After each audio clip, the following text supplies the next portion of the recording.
బాలకోట గారు నమస్తే సార్. నమస్తే అండి. సార్ మనకి చిన్నప్పుడు మ్యాథ్స్ టీచర్ ఒకటి చెప్పేవాళ్ళు అనమాట. చిన్న గీత పెద్ద గీత అని. ఆ, ఒక గీత ఉన్నప్పుడు అది చిన్నదో పెద్దదో తెలియదు. దాని హ్మ్. పక్కన ఇంకో గీత గీసామనుకోండి అప్పుడు అది చిన్న గీత పెద్ద గీత అని అర్థం అవుద్ది అనమాట. హ్మ్. అలా నిన్న మొన్నటి దాకా జగన్మోహన్ రెడ్డి గారిని చూసి అందరూ కూడా రాజశేఖర రెడ్డి వారసుడు, రాజశేఖర రెడ్డి లాగానే మాట్లాడుతున్నాడు అని చెప్పి చాలా మంది అభిమానించారు. అలాగే హ్మ్. రాజశేఖర రెడ్డి లాగా జనరంజకంగా పాలన చేస్తారని చెప్పి రాజశేఖర అభిమానులు కూడా చాలా మంది మోసపోయారు. హ్మ్. కానీ హ్మ్. ఎప్పుడైతే షర్మిల గారు రాజకీయ రంగ ప్రవేశం చేశారో, అంటే హ్మ్. ఆమె తెలంగాణలో రాజకీయాలు చేసిన వాళ్ళు కూడా ప్రజల్లో పెద్ద యాక్సెప్టెన్స్ రాలా. ఎప్పుడైతే హ్మ్. ఆంధ్రాలో రాజకీయాలు చేయడం మొదలెట్టారో అప్పుడు ప్రజల్లో నుంచి ఆమెకి బాగా యాక్సెప్టెన్స్ వచ్చింది. అది కూడా హ్మ్. కాకుండా ఆమె మాట్లాడే విధానం సార్, ఆమె ఈ రోజు ఒక మంచి హ్మ్. స్టేట్మెంట్ ఇచ్చింది. హ్మ్. అందరూ కూడా జగన్మోహన్ రెడ్డికి ఆమెకి పోలుస్తా ఉంటే, ఏమయ్యా, హ్మ్. నన్ను జగన్మోహన్ రెడ్డిని ఎలా పోలుస్తారు? నేను గంటలో అనర్గళంగా మాట్లాడగలను. నువ్వు నాకు హ్మ్. మైక్ ఇచ్చి 5 గంటలు మాట్లాడమను, నేను 5 గంటలు మాట్లాడతాను. కానీ హ్మ్. పేపర్ చూసి 5 నిమిషాలు కూడా మాట్లాడలేని జగన్మోహన్ రెడ్డితో నన్ను ఎలా పోలుస్తావయ్యా? కనీసం హ్మ్. జ్ఞానం ఉండాలి కదా అంది. అది హ్మ్. నిజంగా చాలా స్ట్రాంగ్ కామెంట్. అంటే ఒక అన్నని హ్మ్. ఆమె అంతగా విమర్శించిందంటే అది జగన్మోహన్ రెడ్డి గారి గురించి కూడా అందరూ చెప్పే మాటే. కానీ చెల్లి నోటి నుంచి వచ్చింది చూసారా? అప్పుడు ఆ మాటకి హ్మ్. విలువ పెరిగింది. జగన్మోహన్ హ్మ్. రెడ్డి మాత్రం రోజుకి ఒకలా చీల్చి చెండాడుతుంది సార్ షర్మిల. ఏమంటారు మీరు? శ్రీకాంత్ గారు, ఆంధ్రప్రదేశ్లో గత 10 రోజులుగా వినిపిస్తున్న నినాదం ఏంటో తెలుసా? ఆ, జై బోలో షర్మిలమ్మ. ఓకే. ఆ, జై బోలో షర్మిలమ్మ జై అని బోలో షర్మి. ఆ, నేనే జై బోలో షర్మిలమ్మ నేనేదో ఉమ్, కావాలని చెప్పట్లేదు సార్. అదే. ఆ, అంటే గత 10 రోజుల్లోనే ఉమ్, షర్మిలమ్మ ఆంధ్రప్రదేశ్లో తన ప్రభావాన్ని చూపించింది. నేను కూడా ఆశ్చర్యపోతున్నా ఒక పరిశీలకుడిలాగా. ఆ, ఇప్పుడు పులి కడుపున పులే పుడుతుంది అనే మాటల జోలికి నేను పోను కానీ, ఉమ్, షర్మిలమ్మ వాళ్ళ అన్నయ్య జగన్మోహన్ రెడ్డిని అధికారంలోకి తీసుకురావటానికి కష్టపడ్డ మాట యథార్థం. ఉమ్, 3000 కిలోమీటర్లు ఒక ఆడకూతురు అయ్యుండి నడిచిన మాట యథార్థం.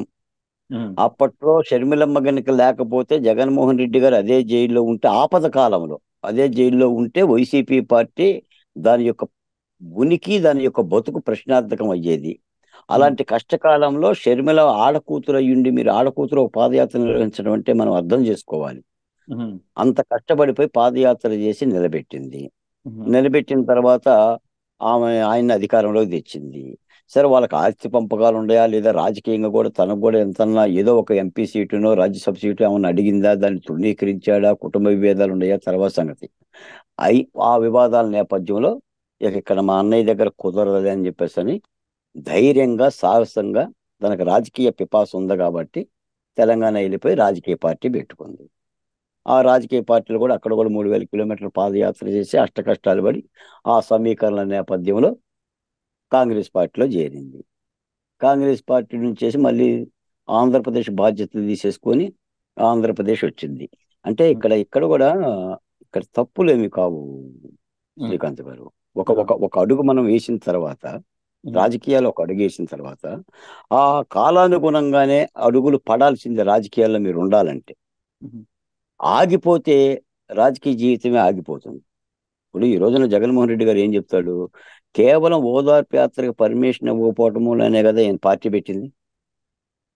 ఆ రోజున ఓదార్పు యాత్రకు పర్మిషన్ సోనియా గాంధీ ఇస్తే ఈయన పార్టీ పెట్టేవాడు కాదు కదా.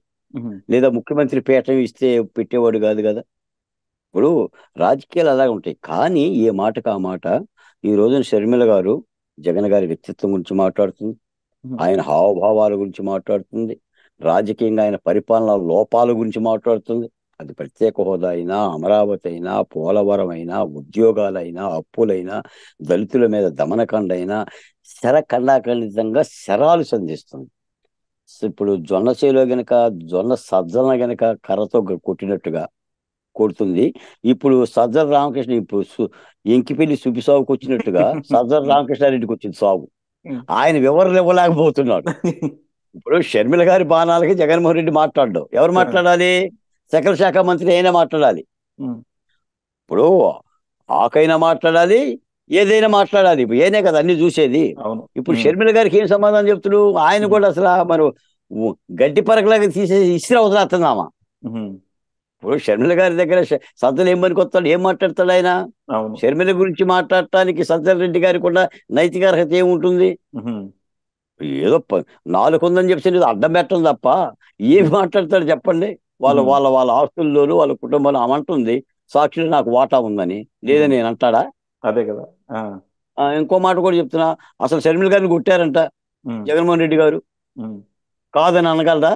ఉహు, ఇవన్నీ ప్రజల్లోకి వెళ్ళిపోయి ఎక్కడ ప్రభుత్వానికి ఇబ్బంది అయిపోద్దో, ప్రభుత్వం అసలే మునిగిపోయే నావలా తయారైంది ఉమ్. వైసీపీ పడవ. ఈ కానీ షర్మిల గారు రావడంతో ఇంకాస్త ఇబ్బంది అయిపోయింది. కానీ ఇది మాత్రం చాలా మంది చెప్తున్నారు సార్. అది మనం నేను అయితే వినలేదు కానీ జగన్మోహన్ రెడ్డి షర్మిలని చేయి చేసుకున్నారనేది మాత్రం చాలా విరివిగా వినపడుతుంది. అక్కడే షర్మిల గారికి కోపం వచ్చింది, అందుకే ఇంట్లో నుంచి కూడా బయటకు రావాల్సి వచ్చింది. జగన్మోహన్ రెడ్డి కూడా కాదనుకొని ఇంతలా చేయాల్సి వస్తుంది అంటున్నారు. నిజంగా అసలు చెల్లెల్ని కొట్టం ఏంటి సార్? నాకు తెలిసి ఇద్దరు ముగ్గురు ఎమ్మెల్యేలను కూడా కొట్టిండు. అవునా? ఆ, నాకు తెలిసిన ఎమ్మెల్యేనే ఉమ్, దెప్ప మీద కొట్టిండు. అవునా? ఆ, అది ఫ్రెండ్లీగా గుర్తుంటుంది సార్. ఫ్రెండ్లీగా కొట్టం కదా సార్. మీకు మీకు జగన్మోహన్ రెడ్డి గారిని అర్థం చేసుకోవాలంటే ఉమ్, మనం కూడా బకాసురుడిలాగా బండి బోధనాలి. ఆ, ఆ కోణం వేరు సార్. ఉమ్, ఎందుకంటే మీరు ఒక మాట గమనించండి, ఉమ్, ఇలా సమావేశం పెట్టి ఉమ్, ప్రజావేదికలో లెగిసి పోతూ పోతూ రేపు ఉదయం కల్లా దీన్ని కూర్చోండి అని ఎవరైనా అంటారండి? అదే. ఆ, మనలో మాట. ఒక ఉమ్, ప్రభుత్వ స్థలంలో ప్రభుత్వ సొమ్ముతో దర్జాగా కట్టిన 8 కోట్ల రూపాయలతో ఖర్చు కట్టిన బిల్డింగ్ లో ఉమ్, నువ్వు సమావేశం పెట్టి తెల్లారుజాము కల్లా దీన్ని డిస్పోజల్ చేయాలని చెప్పి ఆదేశాలు ఇస్తారండి ఎవరన్నా? ఉమ్, నేను తాడేపల్లిలో ఇల్లు కట్టుకున్నా ఇక్కడే ఉంటాను అన్న నువ్వు ఉమ్, 3 రాజధానులు అని చెప్పి అంటారండి ఎవరన్నా? ఉమ్, చెప్పండి. ఇక్కడ ఇక్కడ నైజం అర్థం కావడంలా ఉమ్, కృష్ణానదిలో ఉన్న ఇసుకని ప్రజలకి ఉచితంగా అందించాల్సిన బాధ్యత ఉండి వ్యాపారం చేస్తారండి? ఉమ్, మద్య నిషేధం దశల వారీగా ప్రకటిస్తానని చెప్పిన నువ్వు మద్యం ధరలు పెంచి వ్యాపారం చేస్తారండి? అంటే ఉమ్, ఈ విధానం ఏంటండి? ఇప్పుడు నేను నిన్న మొన్న తెలుగుదేశం పార్టీ ఆనం రామనారాయణ రెడ్డి గారు ఒక ఆరోపణ చేసిండు. ఉమ్, జగన్మోహన్ రెడ్డి గారి ఆస్తుల విలువ 4 లక్షల కోట్లంట. ఉమ్. మరి ఎన్ని కంటైనర్లో దాచుకున్నారు, ఎన్ని లారీల్లో? 12 టైర్సా, 18 టైర్సా? ఈ లారీల్లో ఎక్కడ దాస్తారండి డబ్బులు? కార్తీక్ గారు మీకు అది తెలుసా? నాకు ఒకసారి ఒక ఆయన చెప్పారు సార్, వీళ్ళందరూ కూడా ఉమ్, పోర్టుల కోసం ఎందుకు అంత తెగబడుతున్నారు అనుకుంటున్నారు? ఆ, వైజాగ్ పోర్టు కావాలని, మచిలీపట్నం పోర్టు కావాలని అన్ని పోర్టులు ఎందుకు ఎగబడుతున్నారు? వీళ్ళ ఉమ్. డబ్బులన్నీ తీసుకెళ్లి కంటైనర్లో పెట్టి కంటైనర్లో పోర్టుల కింద పెడతారండి సార్ వీళ్ళు. ఓ దీన్ని తీసుకెళ్ళిపోయి సముద్రం మధ్యన పెడతారా? సముద్ర మధ్యలో రాజకీయ నాయకులు చేసేదంతా అంతే. అంటే ఇప్పుడు అప్పుడు దొంగలు పడరుగా? అంతే. అవును. దొంగలు పడరు, మీలాంటి విలేకరు కూడా పోడుగా. పోలేదు, మనం ఎక్కడికి వెళ్తాం? మనకున్న ఎక్విప్మెంట్ తో మనం ఎక్కడికి వెళ్తాం? ఆ, గబాన్ మీరు పోయినా చేపలకి వేసేస్తారులేండి. అంతేగా. ఉమ్, ఆ? అదే ఇది. ఇప్పుడు ఉమ్, ఒక ఒక ఒక పరిపాలకుడు నిబద్ధత కలిగి నేను మొన్న డిబేట్ లో మాట్లాడాను సార్. ఉమ్, మీరు జగన్మోహన్ రెడ్డి గారి వీధికి ఎక్కడ కూడా ఉంగరం కూడా ఉండదు, అవును. మెల్లో గొలుసు ఉండదు, ఉమ్, చేతికి ఒక వాచ్ ఉంటుంది. ఇంకో నాకు ఒక ఉంగరం ఉంది ఇక్కడ. ఉమ్, బాలకోటయ్య కన్నా బంగారు ఉంగరం ఉంది, కానీ జగన్మోహన్ రెడ్డి గారికి ఉంగరం ఉండదు. ఆ, మీరు రోజా గారి సభల్లోకి వస్తే ఆ మెల్లో ఏముండదు. ఉమ్, అదే ఫంక్షన్లకు పోయినప్పుడు ఉమ్, మెడంతా బంగారమే. ఉమ్, అంటే చూడండి, అంటే డబ్బులు లేవా ముఖ్యమంత్రి గారి దగ్గర? ఆ, 430 కోట్ల రూపాయలతో ఋషికొండ మీద రాజప్రసాదం కట్టుకున్న జగన్మోహన్ రెడ్డి గారు మెల్లో గొలుసు లేకుండా ఉండటం ఏంటి? ఉమ్, పేదల పక్షం ఏంటి? ఉమ్, ఇప్పుడు లేచిన దగ్గర నుంచేసి 9 కిలోమీటర్ల 19 కోట్ల రూపాయలు ఖర్చు పెట్టి హెలికాప్టర్లో వెళ్ళి 1000 మంది పోలీసు బలగాలతో తిరుగుతున్న మీరందరూ పేదలా? ఉమ్, మేము పేదలం, పేదల పక్షం అని చెప్పేసి అంటే మా పేదలం అందరం నమ్మాలా? ఉమ్, అసలు చూడండి, అసలు ఎంత వైపరీత్యం అంటే సమాజంలో ఉన్న ఒక న్యూన్యతని, ఒక అచైతన్యాన్ని, చైతన్యలీనతనాన్ని, నిరుపేదతనాన్ని, లేదా కులాల మధ్యన ఉన్న వైరుధ్యాన్ని రాజకీయ నాయకులు వాడుకుంటున్న విధానం చూడండి. ఉమ్, మేము సిద్ధం, ఉమ్, మేము సిద్ధం, ఉమ్, సిద్ధం, సిద్ధం. దేనికి సిద్ధం? ఎవడి మీద గలబడతావు? ఏం కావాలి? కత్తులు కావాలా, కటార్లు కావాలా, కర్రలు కావాలా? ఎవరిని కొడతావు ఈ ప్రజాస్వామ్యంలో? ఇంకో మాట చెప్పిన కార్తీక్ గారు, భగవంతుడు అంబేద్కర్ కనుక 5 ఏళ్ళకోసారి ఎన్నికలు పెట్టి ఉండకపోతే, ఉమ్, 5 ఏళ్ళకోసారి ఆయా రాష్ట్రాల్లో ఎన్నికల కనుక రాకుండా ఒక 20 ఏళ్ళకో 30 ఏళ్ళకో ఉంటే ఉమ్. మన అదృష్టం ఇంకోలా దేశం ఉండేది. దోలుదీరేది. మన దేశం అదృష్టం ఇంకోలా దోలుదీరేది. ఉండేది. ఏంటి? ఉమ్, ఆ, కాబట్టి ఆ మహాత్ముడు ఏం చేసింటే, అప్పట్లో కూడా చర్చ జరిగిందంట ఎన్నికలో. చాలా మంది పెద్దలు ఏంటంటే 20 ఏళ్ళకోసారి పెట్టాలన్నారంట. ఆ, అంబేద్కర్ గారు ఆ మాట సమావేశంలో చెప్పినట్టు 20 సంవత్సరాలు పెడితే దోల తీరిపోతుందనని. అంతేగా. ఆ, అందుకని 5 ఏళ్ళకే పెట్టాడు. ఓటు హక్కు కూడా కొంతమందికి ఇవ్వాలని చెప్పి ప్రపోజల్ చేశారంట. అంటే ఉమ్, డిగ్రీ ఆ పైన ఉన్న ఒక పట్టభద్రుల స్థాయి గల వాళ్ళకి ఓటు హక్కు ఇవ్వాలంటే ఉమ్, అంబేద్కర్ దాన్ని ఆపు చేసి ఉమ్, 21 సంవత్సరం నిండిన ప్రతి పౌరుడికి ఓటు హక్కు ఇవ్వాలి, దేశానికి ఇవ్వాలి ఓటు హక్కు, ప్రజలందరికీ ఇవ్వాలని చెప్పి అంబేద్కర్ పెట్టిండు. ఉమ్. ఈ ఆ రోజు. ప్రతిపాదన లేకపోతే వ్యవస్థలను ఇప్పటికే వాడుకుంటున్నారు. ఉమ్, వ్యవస్థను కుక్క పిల్లల్లాగా ఇళ్లలో కట్టేసుకుంటున్నారు. ఇంకేముంటుంది సార్ వ్యవస్థ? ఉమ్, మీకు నాకు స్వేచ్ఛ ఏముంటుంది? ఆయన ఒక రాజ్యాంగం రాసి ప్రాదేశిక సూత్రాలు, ఆదేశిక సూత్రాలు, 4 వ్యవస్థలు, న్యాయస్థానాలు, కార్యనిర్వాహక వ్యవస్థ, చట్టసభల వ్యవస్థ అని ఒక మీడియా వ్యవస్థ అని పెట్టబట్టి సరిపోయింది కానీ లేకపోతే ఊపిరి ఎవరికి సలుపుతుందండి? ఉమ్. కాబట్టి జగన్మోహన్ రెడ్డి గారి మీద జగన్మోహన్ రెడ్డి గారు చేసిన తప్పిదాల మూలానే షర్మిల పుట్టిందండి. మీరు మొట్టమొదట అన్నట్టుగా షర్మిల పుట్టుకు కారణం జగన్మోహన్ రెడ్డి గారే.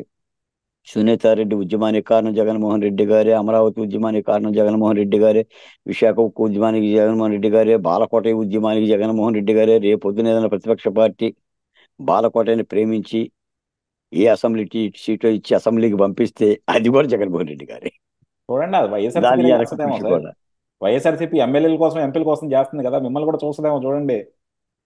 వైఎస్ఆర్సీపీనా? ఆ. ఆ గీత లేదు సార్ ఈ శాస్త్రంలో. ఆ, ఆ ఏమో గీత సార్. లేదు అసలు. ఆ, ఆయన కూడా చెప్పొచ్చు. ఇవాళ నేను ఒక మనిషితో మాట్లాడాను సార్, ఆయన చాలా వింతగా చెప్పాడు అనమాట. ఆయన గవర్నమెంట్ ఉమ్, అధికారి. నేను అన్నాను, ఉమ్, సార్ మీ గవర్నమెంట్ వాళ్ళందరూ కూడా పోయినసారి జగన్మోహన్ రెడ్డికి సపోర్ట్ చేశారు కదా, మీరందరూ ఇంత చదువుకున్నారు, ఇంత ప్రపంచాన్ని చూశారు, జగన్మోహన్ రెడ్డికి ఎలా సపోర్ట్ చేశారంటే ఆయన చెప్పిన ఒక మాట చాలా వింతగా అనిపించింది సార్ నాకు.